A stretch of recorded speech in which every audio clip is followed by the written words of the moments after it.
We start chapter 3 in our lessons on migration. Get ready to answer all kinds of questions today about why people move around the world. Probably the most important one is the title of our note session today, which is Where Are Migrants Distributed Around the World? Going to answer a lot of wheres, going to answer a lot of whys today. We're going to start with the diagram on our front slide here, and we got to go back to chapter 2 and start with the concept of ecumene, and which, as you know, is the portion of the Earth's surface that was occupied by human settlements, how it's increased over the years. Okay, so on the top left, you can see in 5000 BC, you can see that there were early civilizations that formed around our river valleys that we learned in world history class. You can see as the years go by how those people moved. They moved from just hunting and gathering, small-scale agricultural places to intensive settlements and civilizations that we have to this day. The lesson all starts here when humans spread across Earth for the past 7,000 years, all right, in this diagram, and I thought it was a good place to start with by going back and seeing how people moved and how people migrated over the years. So this is definitely not a new concept to human beings because it's being practiced for 7,000 years, probably more than that, okay, and that's where we're going to start for the day. So let's go ahead and let's look at the word migration and apply it to geography and so on, okay? So when you migrate, the simple concept for that is when you move to a new location, and it's just not a temporary move. In most cases, it's a permanent move to a new location. This goes back to a term that we learned in chapter 1 called relocation diffusion, all right? The diffusion of people around the world and moving those people definitely around the world. And we'll answer the questions of why we do that here in a second. One result is a change in population. Okay, so what's the question here from the start? Changes in population vary from places and regions and so on. Mobility and circulation is a term that we have to know here from the start. Mobility is a form of migration. It's a more general term that covers types of movements from one place to another. Circulation is another type of migration. It's basically something that happens daily or monthly or annually. When you guys come to school, all right, you are circulating. When college students in the fall leave their homes and go and move into their dorms in college, that's an example of circulation. It's a short-term movement, okay? And those are two terms that we need to talk about here for a second. Now, when people migrate, they spread culture, all right? They spread and they take with them, all right, their language, their religion, their ethnicity, cultural traits, and all kinds of things like that. Methods of farming over the years, economic practices, and in most cases, it enhances the area that they move to. And folks in certain areas are very happy to have these new techniques and so on, or our world would not have progressed as fast as it did if it wasn't for migration, okay? Looking at a migration of Americans, as you're looking at this diagram, and we're going to see some fantastic diagrams today, around 11% of Americans migrate in a year. All right, that means 11% migrate. That could mean moving to a city close to them. It could be moving to a new state or an area. Okay, this has declined, as it says, over the years because a lack of land. Economy has stabilized and so on, and there's all kinds of different things that we'll talk about. Now, let's move into it. So why do people migrate? All right. Well, there's usually 3 reasons why a group of people, wherever they're living in the world, actually migrate. Okay. First and foremost is probably for economic opportunity, all right? The economy or the jobs that they have living in the suburbs or in rural areas is not working. Usually these moves are from rural areas to urban areas, to bigger cities for an opportunity at a better job and better economic opportunity. Cultural freedom. Around the world, we're going to talk about how people are suppressed to this day all over the world, okay? The idea of being a little bit more free to practice your culture and so on is what we're talking about here, and that's why people have moved to an area where they would be more accepted, and that's a very important point that we'll talk about throughout this chapter. Environmental comfort, better farming activities, better conditions as far as the environment is concerned. So that's why most people migrate to new places in search of these 3 objectives, all right? Better economy, better opportunity, more cultural freedom, and definitely environmental comfort that we'll talk about throughout this entire chapter. Now, the principles of migration have been broken down for many years. There's a 19th century contemporary geographer named E.J. Ravenstein, and he came up with 3 different ways or reasons or how people could be organized, all right? The principles of migration can be organized into 3 different parts, okay? So the first part, as far as Ravenstein's principle, and once again, he was talking about this during the 19th century, is distance, all right? Distance. The distance that migrants typically move, okay? Or why they move, all right? The distance is a principle from the start here in this idea of migration. The reasons why migrants move is the second principle as dictated by Ravenstein as to why people move and why migration is around.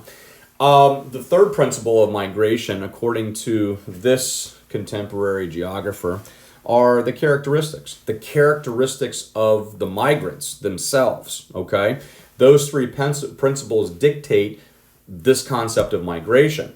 Now, this map shows you a concept and how this is visited, okay, and viewed. So this diagram shows the destination of immigrants by United State to the year 2016. So this is people leaving their homes and moving to the United States.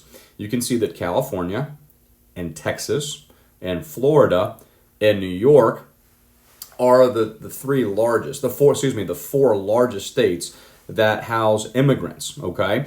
As we learned in last chapter, those 4 states are home to the most traveled airports as well. And we'll get into how modern transportation has sped up the process of migration and made it a little more easy for people to leave the area that they're in and migrate to a new area.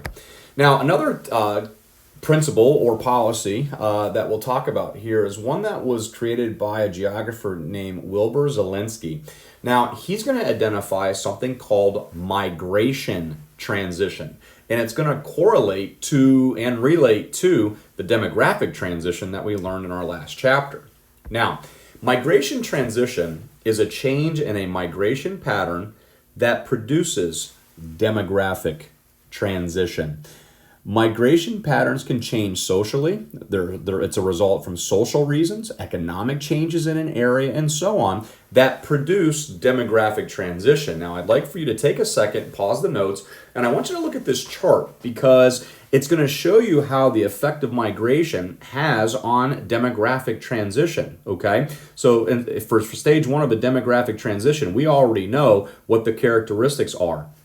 Look at how the migration patterns affect stage 1, okay? And it definitely shows you a great correlation and comparison between demographic transition and this new concept we're learning today called migration transition. So take a couple seconds, view that chart, and get a good idea of how migration transition relates to the stages of demographic transition that we learned in last chapter. Now, the third part of class, we're going to talk about international migration, okay? And it's very simple to understand because of the word international. It's a permanent move from one country to another. From one country to another. Now, as far as international migration is concerned, there are 2 different types. 2 different types, okay? So this is a permanent move from one country to another, and here are the different types. Type number 1 of international migration is called voluntary migration. This means that a person chose to move from place to place. Like we said, economic reasons, social reasons, environmental reasons, okay? This is called voluntary migration. Now, there is the second type of international migration, which is called forced migration. Forced migration. This is because a migrant does not choose to move, does not want to move. But in their present origin country where they live, there are political issues going on. There are environmental issues going on. There are social issues. There are economic issues, which is forcing them to move to a different area. My son Cooper is in first grade. And for the last couple years, some of his best friends are Venezuelan. They're from Venezuela. And some of his buddies, and some of you that went to St. Coleman's, there's an influx of Venezuelan families into schools in South Florida, and St. Coleman's has been affected by that. Some of Cooper's best buddies are from Venezuela. They are escaping the political problems, the economic problems that are going on in that country, and are being literally forced to move to the United States. Now, 9% of the world are international migrants. Okay, only 9% of the world are international migrants. Now, if you look at the global migration patterns from 2017, you can see the difference, and you can see the places that are being affected the most by migration. Okay, you can see the United States and Canada is up there. You can see the different areas, Australia, Saudi Arabia. A lot of Middle Eastern countries are a place where people want to move because of oil prices, because of opportunities economically. Saudi Arabia, UAE, Yemen, you can see those areas, Turkey, are affected by migration, okay? Now, the largest movements in our time has been from Latin America to North America, okay? Those are the folks from Mexico. Those are the folks from Central American countries that are moving into the United States at our southern border. Okay, that's the largest migrations here recently. From Asia to Europe. All right, an opportunity for the folks living in overpopulated countries like in India and China to move to Europe for better opportunities.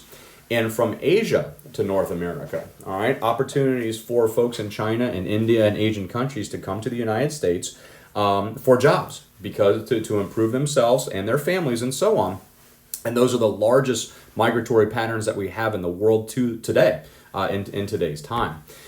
Now, the four-parted class, we're going to talk about internal migration. Internal. Now, that's easy to understand because of the word internal. It's simply moving within the same country. Okay, this is going to go back and look at a topic that we learned about in previous chapters called the distance decay principle. Okay, didn't want to travel far distances to move into a new area, so let's just move within the same country. That's called internal migration. Now, there are many more internal migrants on Earth that move within their same country than international migrants, okay? It's much easier, it's less traumatic, you have the same language, you have the same customs, you have the same culture that I'll talk about here in a second. But that's a fact that we need to know, that there are many, many more internal migrants on Earth than there are international migrants on Earth. Now, there's two types of internal migration, okay? Now, the first type is called inter-regional migration, okay?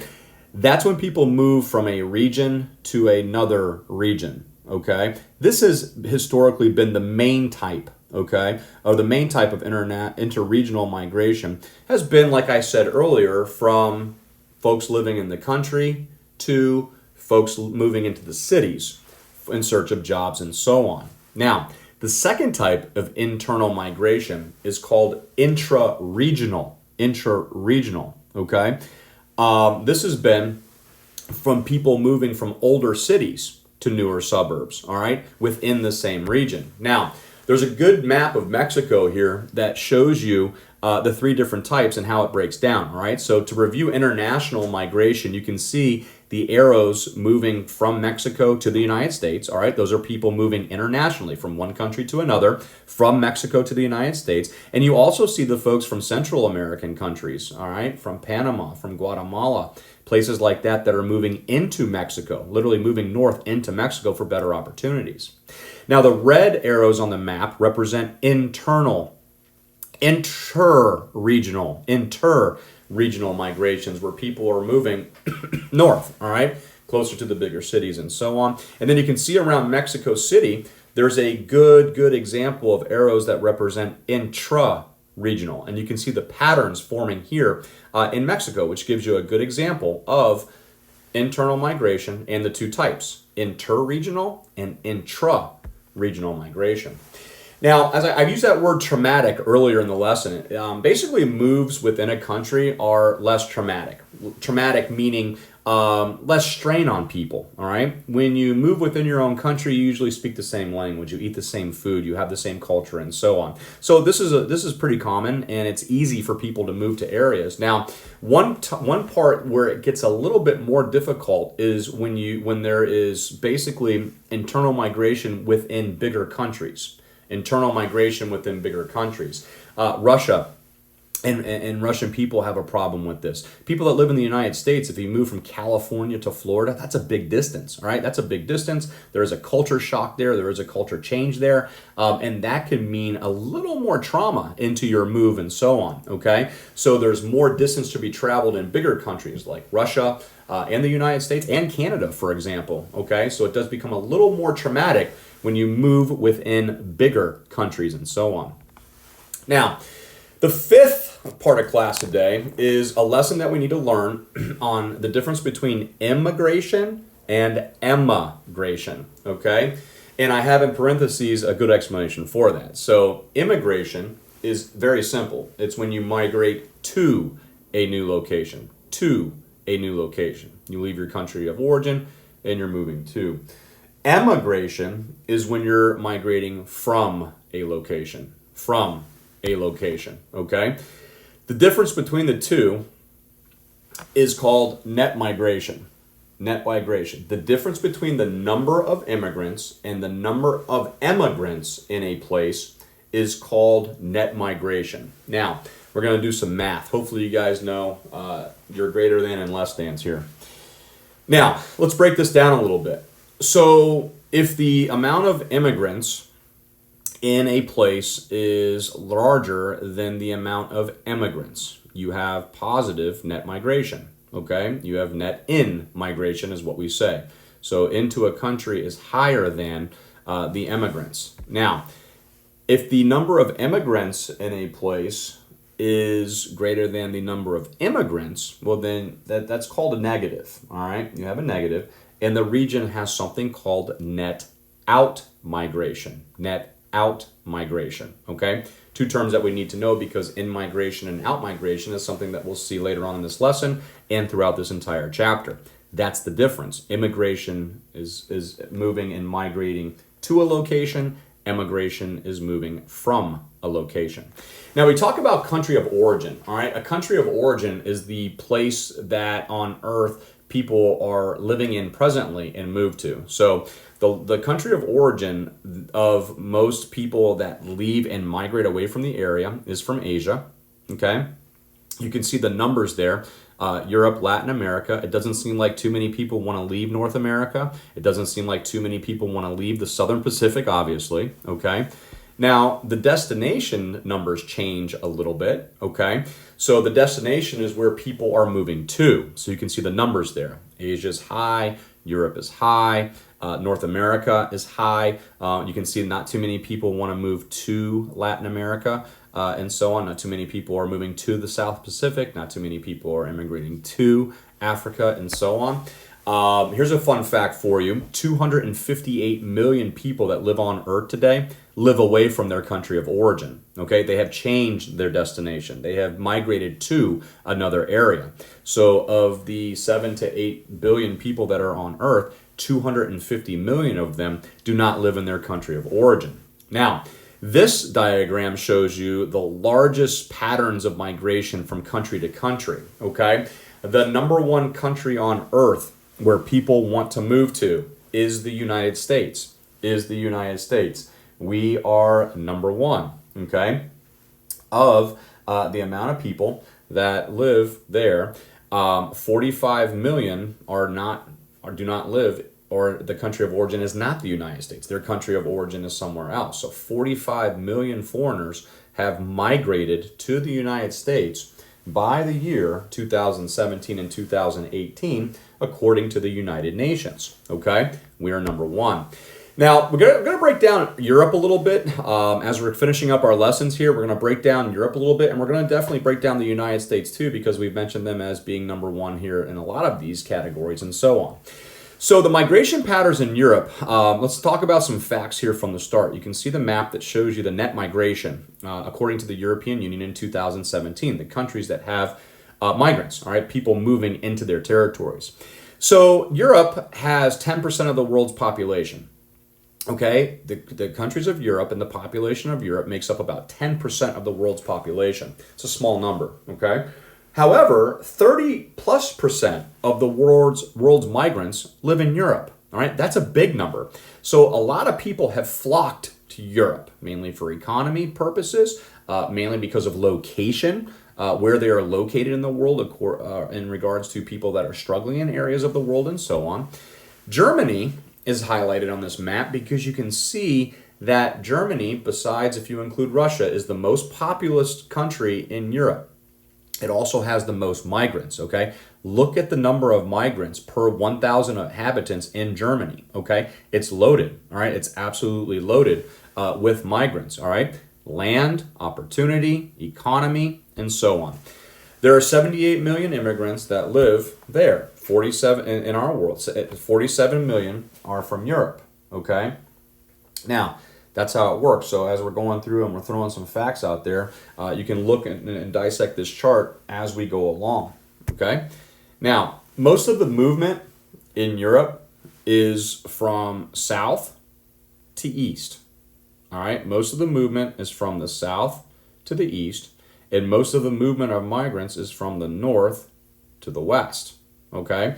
The south to the east are usually our North African countries and so on that are moving to the northeast and inhabiting those areas. Most of the movement from the north and the west represents folks from Russia moving into Europe and so on, okay? So that's what we mean by the movement or the movement of the migration patterns in Europe. Now, as I said a second ago, sorry to ruin the surprise, but the majority of the migrants in Europe are from Russia. Okay, so the majority of the migrants, the number one country of origin where the migrants in Europe come from, are from Russia. Definitely from Russia and so on. And you can see that and stop for a second at any time and look through the net migration of Europe according to the year 2017 and 2018. Okay, so today we're going to finish out our lesson on changing up and the changes to the United States immigration. Okay, now there were 80 million people that migrated to the United States from the year 1820 to the year 2018. All right, 80 million people migrated to the United States during that time. Our historians have broken down the time periods of immigration to the United States into 3 different eras. Okay, so people started flocking to this area of our world during colonial times in the 17th and the 18th century, okay? Many of those folks are from Europe, obviously. You know the story of the colonies and how this territory was colonized after independence, way before independence was proclaimed. And remember, we're looking from the year 1820 and on. So more colonial settlements are coming in. European immigration in the late 19th and 20th century, what we'll look at here in our next slide of where the people were coming from in Europe to here during the late 19th and the 20th century and so on. And then from the late 20th century to the 21st century, we see a lot of Asian immigration to the United States and also, like I said, the Latin American immigration, mainly folks from Mexico wanting to immigrate to the United States, okay?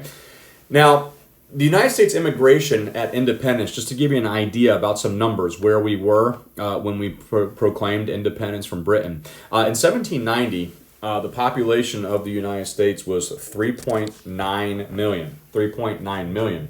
Of the 3.9 million people that lived in the United States during that time, 950,000 of them were immigrants. Okay, so that's a huge number. When we first started our country, we had a lot of people from a lot of different places by the year 1790. Now, obviously, the majority of those people were from Europe, all right, which we'll break down here in our last slide today. And another example of forced immigration or forced migration are the folks from sub-Saharan Africa. And that's a sad time in sub-Saharan Africa history and time period because those were slaves, all right? Those were slaves that were forced to come across the Atlantic Ocean and became immigrants to what we call the United States, all right, after we declared independence. Excuse me. Now, the last slide, we're going to talk about a little bit more recent immigration. From 1820 to 1920, there were 33 million immigrants. 90% of those immigrants during this time were from Europe. All right, so declaration had been declared. All right, we're moving from the time period of independence into the Civil War, and then after World War One. Okay, and those are three major events that are going to make people move. Okay. Why? Well, obviously the United States was a land of opportunity. So in the 1840s and the 1850s, there was a huge amount of people from Ireland and Germany, okay? Immigration jumped from that time period from about 30,000 people to about 200,000 people in a very short amount of time, okay? Economic problems made the Irish, economic problems made the Germans go across the Atlantic. People in Germany are also leaving the political unrest in Germany, especially during this time period, okay? Now, the second group and the second time period here that we're going to look at in the 19th century was during the 1870s, okay? So when the Civil War ended, okay, when the Civil War actually was going on, there was a decrease in the number of Irish and Germans, okay, that were coming across the Atlantic to settle here in the United States. When the Civil War ended, then it picked up again, okay? So there's a huge number of Irish and Germans that, once again, are coming across the Atlantic. Now, in the 1880s, all right, Scandinavian countries like Sweden and Norway, the Swedes and the Norwegians are going to come across the Atlantic Ocean as an effect of the Industrial Revolution. You know, the Industrial Revolution triggered a huge population increase in these countries that were very small. People needed an outlet. They needed to go somewhere else, okay? So people diffused. People migrated to the United States, and we had a huge influx of folks from Sweden and Norway during the 1880s in our world. Now, from 1905 to 1914, we're going to see immigrants from Southern and Eastern Europe, okay? As World War I was about to start, people kind of saw the writing on the wall and needed to escape Southern and Eastern Europe and get to the United States. Now, this chart does a real good job of showing you that from 1820 to 1920, the influx of immigrants. You can see the dips, you can see the changes there, and then you can see the peaks, okay, which correlates to certain events that were going on in the world that we just talked about, okay? Now, recent U.S. immigration, let's finish up today by talking about immigration from 1930, which is right before World War II starts. It's right as the Great Depression was getting ready to hit, the stock market crash and so on had been over. And you're going to see the people that are coming back to the United States during this time. From 1940 to 1950, it was low because of the Great Depression, because of World War II, okay? But it is going to pick up and surge from the 1950s to 2018. So when World War I ends in 1945, when we're getting out of the Great Depression because of World War II and our factory sectors started producing armaments and stuff for World War II, the Great Depression is going to end, World War II is going to end, and then there's going to be an absolute influx of immigrants to the United States. Now, 3/4 of the recent folks, which we're talking about from the 1950s to 2018, are coming from Latin America. They're coming from Asia. In 2006, Mexico actually passes Germany officially as being the country of origin where most immigrants are coming into the United States. Now, the reason why I have the word officially in blocks is because you can't account for the illegal immigrants that had started moving into the United States in the 70s, in the 80s, and so on, okay? So Mexico probably took the top spot a lot longer, much time before 2006 because of the unidentified, because of the immigrants that were not documented and so on, okay? So that stat is a little bit deceiving there, okay? Why'd they move? All right, well, population growth in areas, all right, in the 1950s and so on, economies were doing well around the world, which means populations were growing, all right? People need an outlet for population. Stage 2 of the demographic transition is going to hit, and we all know what stage 2 of the demographic transition is around our world. High natural increase rates, high birth rates, rapidly falling death rates, okay? Stage 2 hits the world and people need to move. Economic opportunity obviously has been a reason always why people have migrated to the United States. And then social advancement, all right? People are beginning to get more freedoms in the United States during that time and so on, and people wanted a piece of that, okay? So the diagram shows the migration from 1920, where we ended in last time, all the way to the year 2017. You can see the dip after the wars, during the war, and so on. And then after World War II ended and people around the war are starting to come back, now they're starting to move to the United States. All right? And that's where most immigrants have come from, and you can see the colors and where folks come from. So it's going to highlight, obviously, the blue, which basically is Mexico. You can see that there's a huge influx of people from Africa to these areas during that time and so on to escape persecution there and so on. Okay.